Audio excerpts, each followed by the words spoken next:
क्या है पश्चिम बंगाल से कोरोना संक्रमण संबंधित कम खबरें या फिर ये कहें कि लगभग न के बराबर रिपोर्टिंग के पीछे की वजह। नमस्कार, TFI पर आपका स्वागत है और मैं दीक्षा नेगी आपको बताऊंगी पश्चिम बंगाल ने कैसे कोविड-19 को हरा दिया है, क्योंकि यही एक कारण हो सकता है कि क्यों पश्चिम बंगाल से अब कोरोना संबंधित कोई खबर नहीं आ रही है।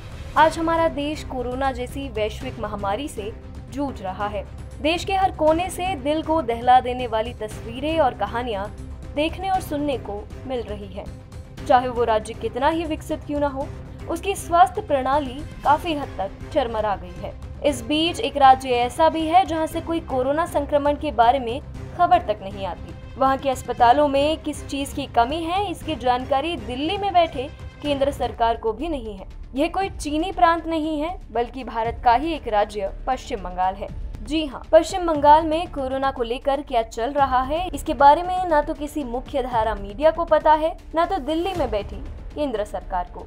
इसके पीछे दो ही कारण हो सकते हैं। पहला यह है कि पश्चिम बंगाल कोरोना महामारी से पूरी तरह से निपट चुका है, अर्थात ममता बनर्जी के सामने कोरोना वायरस भी हाथ जुड़ चुका है। या फिर दूसरा कारण यह है कि पश्चिम बंगाल में कोरोना से संबंधित खबरों को दबाया जा रहा है। यकीनन दूसरा ही कारण है, यानी पश्चिम बंगाल में कोरोना संक्रमण से जुड़ी हर खबर के ऊपर ममता बनर्जी स्वयं बैठ गई है और इस काम में ममता बनर्जी का पूर्ण सहयोग दे रहा है हमारे देश का मीडिया, क्योंकि पश्चिम बंगाल में प्रतिदिन करीब 20,000 से ऊपर कोरोना के नए मामले सामने आ रहे हैं, जो कि खुद एक चर्चा का विषय है। लेकिन हैरानी वाली बात यह है कि पश्चिम बंगाल में कोरोना टेस्टिंग की मात्रा बहुत कम है। पश्चिम बंगाल में हर रोज बस 60 से 62,000 ही टेस्ट होते हैं। आपकी जानकारी के लिए बता दें कि उत्तर प्रदेश में रोजाना 2 लाख से ऊपर कोरोना टेस्ट किए जाते हैं। पश्चिम बंगाल में कोरोना पॉजिटिविटी रेट 31% है।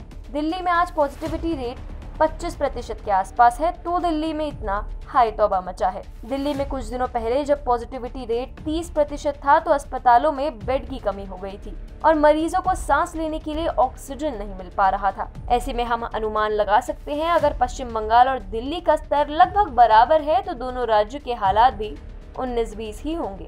एक और चौंकाने वाली बात यह है कि कोरोना संक्रमण को नियंत्रित करने के लिए जो मूल मंत्र है वो है टेस्टिंग, ट्रैकिंग और फिर ट्रीटमेंट। पश्चिम बंगाल में इस मंत्र का पहला पड़ाव यानी टेस्टिंग का ही पालन नहीं हो रहा है। बता दें कि पश्चिम बंगाल में कोरोना टेस्टिंग जरूरत से काफी कम हो रही है। 60,000 टेस्ट एक दिन में बहुत ही कम है। यह हम नहीं, हमारे देश की मीडिया कह रही है। बस फर्क इतना है कि वो ये बात पश्चिम बंगाल को लेकर नहीं, दिल्ली को लेकर कह रही है। तो जब दिल्ली में कम टेस्टिंग को लेकर सवाल उठ सकता है तो पश्चिम बंगाल की बारी आते ही मीडिया क्यों चुप बैठ जाता है। हम टेस्टिंग की बात इसीलिए कर रहे हैं क्योंकि अगर टेस्टिंग कम होती है तो जाहिर सी बात है संक्रमण के बारे में देरी से पता चलेगा। जब देरी से पता चलेगा तो मरीजों का इलाज भी गंभीर अवस्था में ही होगा।